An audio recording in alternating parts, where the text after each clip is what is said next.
Ok.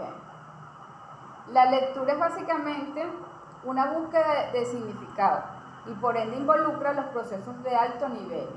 El propósito de la lectura es comprender lo que se lee. El sentido lúdico y el juego es fundamental para propiciar la asimilación y acomodación de nuevos aprendizajes. ¿Se acuerdan la actividad que yo les mandé a hacer la semana pasada?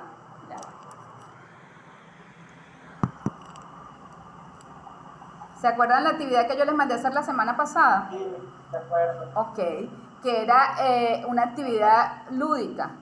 Cuando tú les haces a los niños esas actividades lúdicas de aprender jugando, el niño se entusiasma más, porque entonces estoy aprendiendo y estoy jugando, porque tú lo estás motivando y tu objetivo es que él aprenda ese contenido o eso que tú le quieres dar, bien sea lo de los animales, bien sea lo de las letras, pero entonces cuando ustedes los ponen a jugar, es jugar aprendiendo jugando. Entonces es más divertido porque tienes un aprendizaje y estoy jugando, o sea, tengo una actividad lúdica. Entonces eso es muy importante.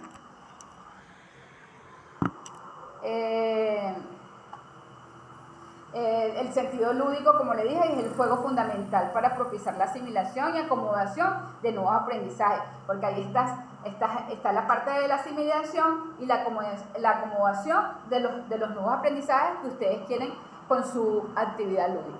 El lector necesita, o el estudiante, saber para qué y por qué realiza una actividad, porque yo no voy a hacer una actividad por hacerla. O sea, yo voy a hacer una actividad con un objetivo específico. Quiero que aprendan los animales, quiero que aprendan las letras, quiero que aprendan las ciudades, etc. El lector aprenderá a leer leyendo, como le estoy diciendo. Las destrezas del proceso de la lectura deben adquirirse leyendo todo lo que se presenta en la vida diaria. El desarrollo de destrezas de la lectoescritura requiere el desarrollo simultáneo en ciertos hábitos. El lector posee sus instrumentos mentales para comprender y los utiliza de acuerdo a su desarrollo cognitivo y sus experiencias previas. Como se puede observar, cada una de estas posturas deja ver que la lectura reúne un conjunto de procesos que se relacionan simultáneamente en los diferentes niveles de la estructura del texto, pero corresponde al lector construir por sí mismo diversos significados, tanto literales del texto como aquellos inferenciales que van más allá de las palabras mismas. Para poder hacerlo, el conocimiento previo del lector es fundamental por la relación que logra hacer en lugares, personas, eventos, situaciones, es decir, los esquemas mentales que posee cada ser humano.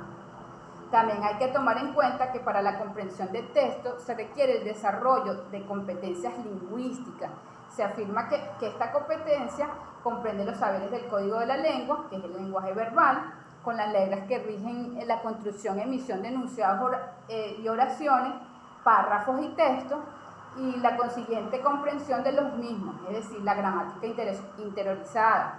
En otras palabras, se refiere a la capacidad para producir e interpretar cadenas de signos verbales.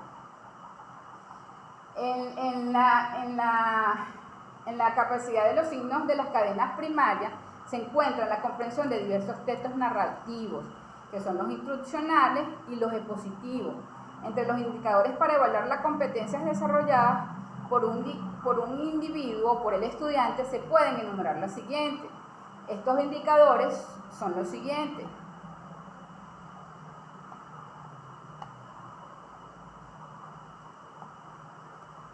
Es identificar y diferenciar la estructura general de los diversos tipos de texto.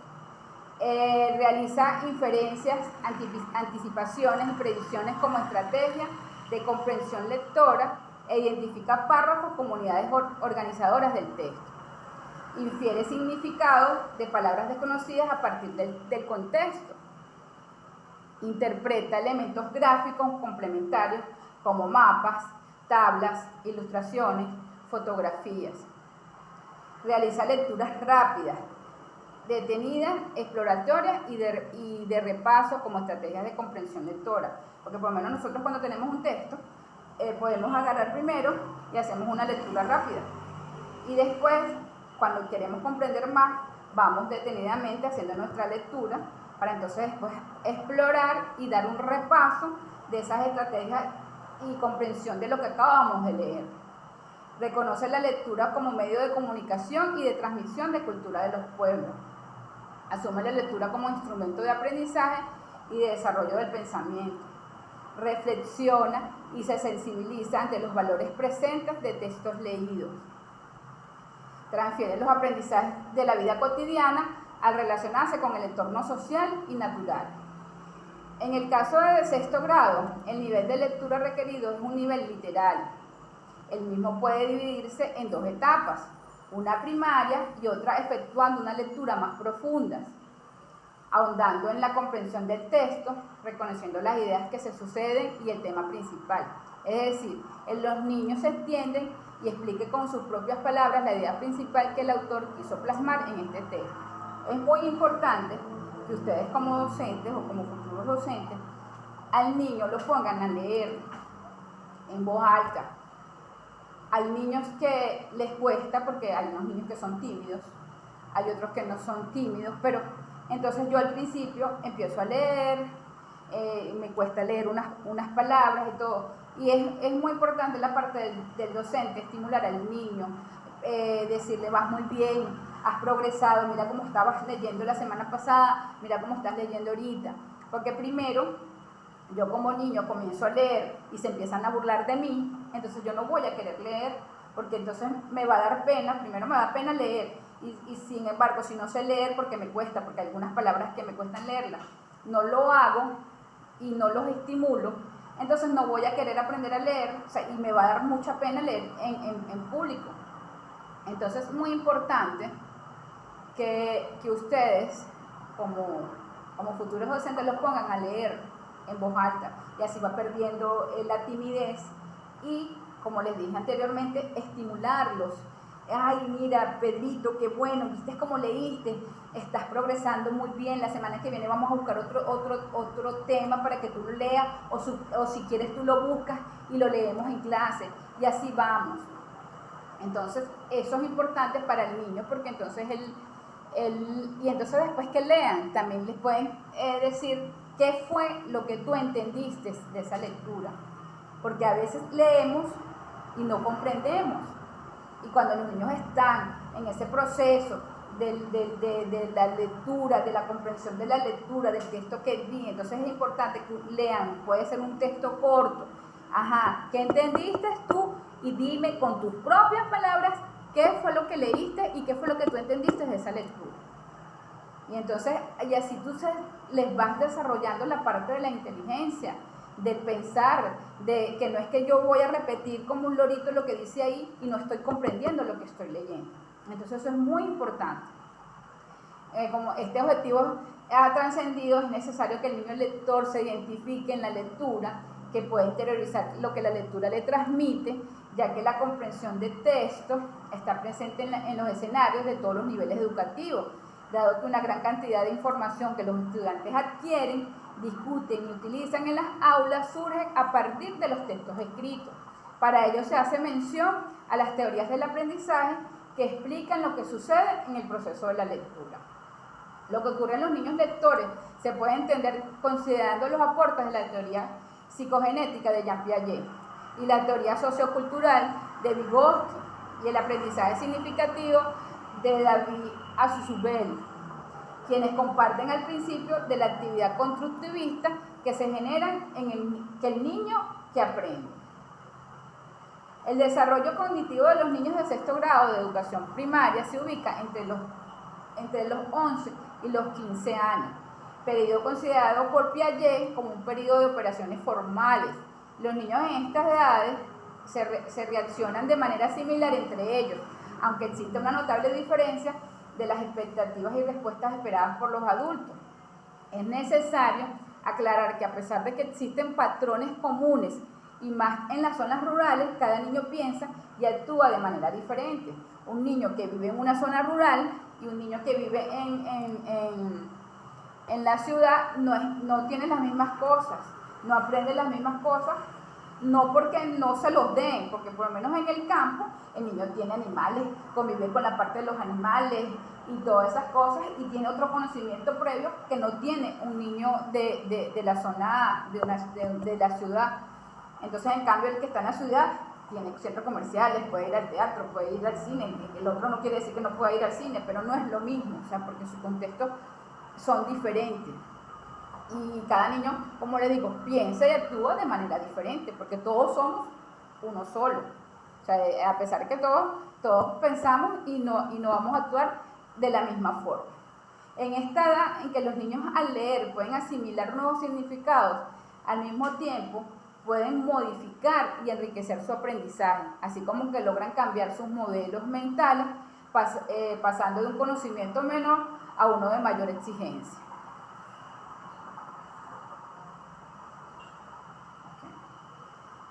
De acuerdo a la teoría sociohistórica de Vygotsky, aprender es transformar las estructuras de conocimiento en nuevas estructuras de aprendizaje. Vamos a transformar lo que es la estructura del nuevo conocimiento a unas nuevas estructuras de aprendizaje. Y para ello hace mención de que lo que él llamó la psicología genética, que es la esencia de cualquier fenómeno, solo puede entenderse estudiando su origen y su desarrollo. De modo que al hacer referencia a los procesos mentales de los niños, se toma en consideración su evolución social y cultural, con el desarrollo individual desde sus orígenes, como les estaba diciendo anteriormente. Eso influye mucho, y en las otras clases lo hemos conversado, que la parte social y cultural del niño, ese desarrollo es individual y depende de sus orígenes. Por esta razón, en este estudio se considera que la procedencia de los niños, el origen de las familias, los modismos, las costumbres y otros aspectos particulares de una región, también los conocimientos previos propios del desarrollo y la relación de sus recuerdos, ya que un niño criado en una zona rural tiene una definición del ambiente diferente al niño de una zona urbana, como les estaba comentando. Su contexto de desarrollo se le hace percibir de otra manera la existencia de los fenómenos naturales. Por lo menos un niño, como les estaba comentando, en una zona rural, él sabe manejar, por decir que si están en una finca, él sabe el de los animales, sabe las funciones, sabe cómo tratarlos, cómo alimentarlos. En cambio, un niño de una zona urbana, el animal que pueden tener es un gato, un perro, en caso tal un conejito, pero no tienen ese bagaje que tienen los niños de una zona rural, donde tienen todos los animales y ellos saben cómo se comportan los animales, cómo hay que alimentar a este, cómo hay que alimentar el otro. Por eso mismo, porque son diferentes. Entonces su contexto de desarrollo lo hace percibir de otra manera la existencia de los fenómenos naturales. Queda patente entonces que la influencia de los contextos sociales y culturales revisten de gran importancia en el desarrollo del niño. El maestro debe propiciar la relación de lo nuevo con lo que ya ha conocido a través de diferentes opciones, para que el niño descubra nuevas cosas en esa experiencia que le genera la lectura. De este modo puede establecer relaciones, analogías e inferencias que estimulen el aprendizaje significativo y la construcción de nuevos conocimientos.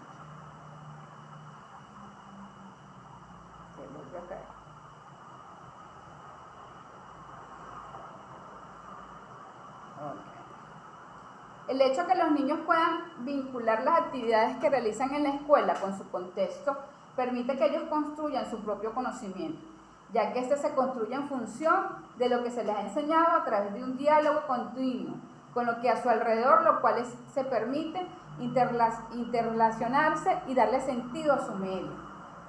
Los niños de sexto grado están en la etapa de desarrollo infantil adolescente, esta etapa en la que constantemente están confrontando sus construcciones mentales con su entorno, evidenciando así una interacción social, de modo que el niño aprende en la escuela y le debería ser útil en su hacer cotidiano.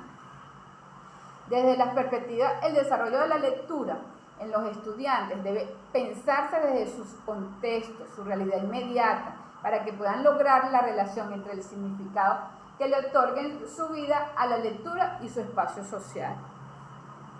Aprender a leer es esencialmente un asunto de aprender a percibir el significado potencial de mensajes escritos y luego de relacionar el significado potencial percibido en la estructura cognitiva a fin de comprenderlo. El estudiante, principalmente, que ya es capaz de percibir el significado potencial de los mensajes hablados, debe adquirir ahora la misma habilidad en relación con los mensajes escritos, con los significados detonativos y las funciones sintácticas de las palabras, componentes que se encontrará, ya los conocen sus correspondientes formas habladas. Aprender a leer constituye obviamente una tarea cognitiva menos importante que el aprendizaje original del lenguaje hablado. En otras palabras, el principiante no está aprendiendo en realidad un código simbólico completamente nuevo, sino más bien el equivalente escrito de un código hablado conocido cuyo vocabulario y sintaxis ya domina. Pues cuando tú estás de principiante, cuando estás en la edad de educación inicial, no vas a tener esa comprensión que ya tú tienes ya en un sexto grado. Por lo tanto, las lecturas que se realicen deben relacionarse con el estudiante, con el dominio del lenguaje hablado y relaciones que lo observa el niño. La lectura en los niños debe despertar el interés, como les estaba diciendo. Cuando ustedes como docentes se van a poner a leer al niño, ustedes tienen que agarrar y darle una lectura que le brinde el interés al niño, porque si ustedes le van a hablar, como le dije, de física nuclear, el niño no va a interesarse de eso. Entonces tenemos que buscar unas lecturas que le despierten el interés, asociarse con experiencias, brindar información, ayudar a distraerse y manejar el lenguaje e impulsar la acción. La lectura es considerada uno de los procesos cognitivos más complejos que se desarrolla el ser humano. Desde la edad preescolar se enfatiza que el niño, la importancia de aprender a leer, mostrándole la lectura como la puerta a un mundo de conocimiento, a experiencias y aventuras, que una vez superada la dificultad implica el reconocimiento de los símbolos escritos, se convierten en ideas permitiendo así desarrollar competencias comunicacionales tales como la capacidad de razonar, de comunicarse, de relacionarse y de comprender a los demás. El hecho de que el docente le lea es un factor que condiciona el desarrollo de competencias de lectura a los niños, como les repetí anteriormente. Eso es importante que ustedes como futuros docentes le lean a los niños, así como el interés de que pueda tener ante la lectura que realizan los estudiantes de manera individual o colectiva, como les estaba comentando. Es vital que ese paso es necesario dejar atrás la lectura mecánica y asumir una postura que la lectura permita aprender de manera integral, para así poder desarrollar y potenciar una adecuada competencia lectora, que los estudiantes y así los niños puedan expresar libremente qué les dice el texto y relacionarlo con lo que saben. Como les estaba comentando, es importante que ustedes le digan a los niños, ¿qué entendiste de esa lectura? ¿Qué te parece? ¿Cuáles son los actores principales? Así como cuando les dije lo de la rana. O sea, esas preguntas ustedes se las pueden preguntar. Y también se las pueden realizar. Y también que les digan qué entendieron ellos de esa lectura. La relación entre motivación y éxito se alimenta mutuamente. Los lectores más motivados leen más y más seriamente, con lo que se incrementa su competencia y su habilidad, porque mientras más leen, más desarrollo mi parte cognitiva. Mientras menos leen, no es que no se me va a desarrollar tanto como una persona lectora. Entonces, recíprocamente, el aprendizaje y la recepción de competencia aumentan la motivación. Así que con frecuencia los estudiantes que aprenden son los más motivados y a lo que le implica más la lectura, que es lo que les estoy diciendo. La motivación influye en la realización de la lectura. En esta zona donde los niños no leen por temor a hacerlo mal, como les estaba comentando anteriormente, por no sentirse atraídos por la lectura, se deben permitir disfrutar tanto en la propia lectura como en la experiencia emocional, de percibirse competentemente ante los acontecimientos de leer, es decir, hacer que disfruten de la lectura, que aprendan de ella, que piensen y reflexionen sobre lo que han leído. El acto de la lectura en el aula de clase pone de manifiesto el temor que muchos niños experimentan ante el hecho de protagonizar situaciones de fracaso, al no hacer una lectura fluida, como les estaba comentando, que permitan que el lector pueda expresar la comprensión de lo leído. Esta situación hace que los niños se sientan menos competentes ante los que sí realizan una lectura segura. Entonces, ¿qué tenemos nosotros como docentes? Tratar de subirle su autoestima, de decirle tú sí puedes, vas muy bien, mira, hoy no lo hiciste perfecto, pero mañana lo vas a hacer mejor. Esas palabras motivadoras del docente van a hacer que ese niño no se sienta inseguro y no se sienta incompetente. Entonces, hay unos niños que por supuesto van a tener una lectura fluida, pero esos que les cuesta, hay que motivarlos, no para que después no lo vayan a hacer, sino para que se animen a hacerlo, porque ellos sí pueden, tú sí puedes, tú sí lo vas a hacer, tú eres una persona inteligente. Porque entonces hay muchas personas o muchas, que tú sí eres bruto. No, hay que motivar a los niños para que después no se demotiven. Esta situación es delicada, pues que lo que generan elogio para unos ocasiona insatisfacción para otros, y con frecuencia esta insatisfacción se manifiesta como rechazo a leer y aún más en público, como les estoy comentando.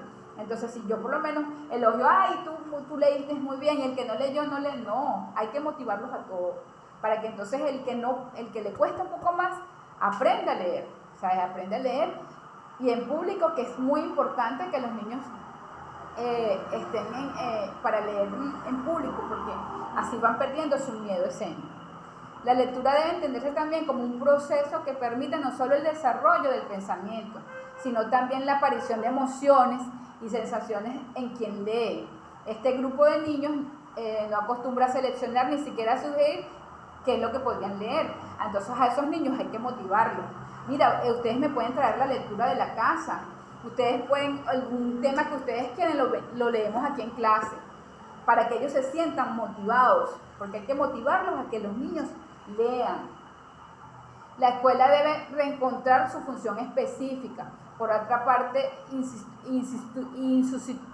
lo puedo pronunciar, que no se puede sustituir, que consiste en permitir que un grupo de estudiantes en dinámica y confrontación y cooperación recíproca, junto con adultos competentes en un lugar adecuado, que desarrollen a los máximos niveles posibles las capacidades de cada uno, elaborando sus propias experiencias y utilizando todos los lenguajes, de los expresivos a los formales, y todas las dimensiones de su propia personalidad, las emotivas, las creativas, las lógicas.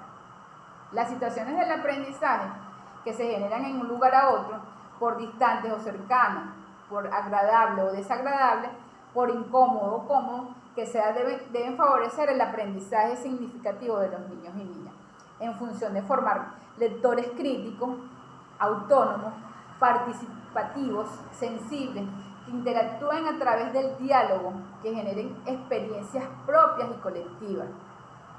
Los niños sienten placer al leer textos de su interés, como les estoy diciendo. O sea, nosotros tenemos que leerlos y también decirles a ellos que nos lean algo que sea de su interés, porque si yo no tengo algo que es mi interés, no me voy a ver motivado. O sea, deben ser protagonistas de su historia, con las cuales propician diálogos y conversaciones, y en las que comparten situaciones e identifican diferentes momentos de su vida.